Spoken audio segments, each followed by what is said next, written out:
আসসালামু আলাইকুম। দেশ ও দেশের বাইরে যেখান থেকে আমার ভিডিওটা দেখছেন মনোযোগ সহকারে দেখবেন। সকাল থেকে এই পর্যন্ত রুগী দেখতেছিলাম বাড়িতে। কোন দায়িত্বে আসছেন আপনি? আলফাডাঙ্গা থেকে আসছে।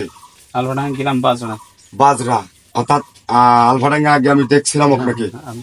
এই গিরের বাটি দেখেন, আমি এই দুটো জাম বসতে পারতো না ওটাক্কা।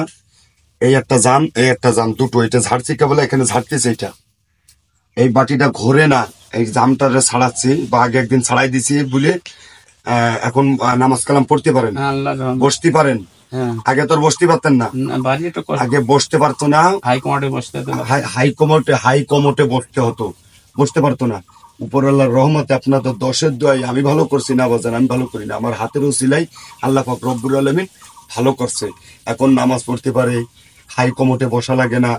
এখন আমার কাছে আর একবার আমি দাঁড়াই প্রস্রাব করতে দাঁড়াইয়ে প্রস্রাব করতো, শুনতেছেন আপনারা? দাঁড়াইয়ে প্রস্রাব করতো, অর্থাৎ বসতে পারতো না। আমি বসায় দেখাবো, আপনারা ধৈর্য সহকারে দেখতে থাকেন।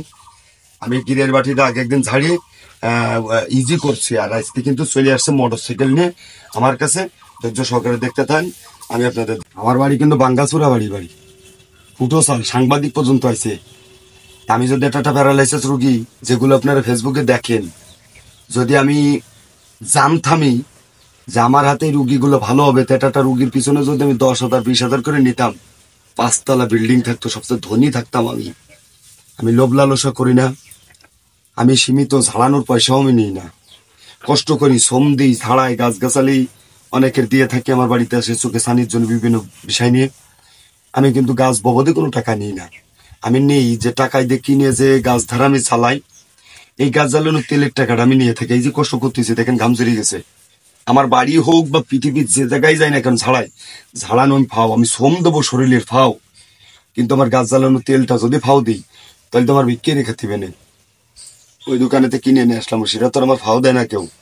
এই জন্য আমি গাছ জ্বালানোর তেলের টাকাটা আমি দিই। তা দেখেন রুগীটা কোন দায়িত্বে আইছেন? আলফাডাঙ্গা গেলাম বাজনা, এই যে গেলাম বাজরা, আলফাডাঙ্গাতে আইছে। দাঁড়াই পড়িয়া হিসাব করতো, হাই কমোটে বাথরুম করতো না চেয়ারের মতো।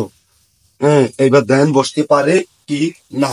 দেখছেন দাঁড়ায় পড়ে প্রস্তাব করতো, সেই ব্যক্তি আমাকে বসতেছে। বাথরুম করতো না চেয়ারে কমোটে, আর এখন বসতে পারতেছে। আলহামদুলিল্লাহ, আপনারা দোয়া করেন। এই সবাই ভিডিওটা দর্শনের কাছে শেয়ার করে দেবেন, আরো 10জনকে যেন এই ভিডিওটা শেয়ার করবেন। শেয়ার করলে কি হবে? অসহায় পড়ে আছে, 5 লাখ খরচ করছে, ভালো হয় নাই। হয়তো আমার হাতের ছেলে আল্লাহ পাক রব্বুল আলামিন তাকে মাফ করতে পারে। ভিডিওটা তার কাছে পৌঁছলে আমার ফোন নাম্বারটা পাই হয়তো যোগাযোগ করে আমার কাছে আসতেও পারে, অথবা আমার ফোন দিলাম, ফোনের পর যাইতে পারি।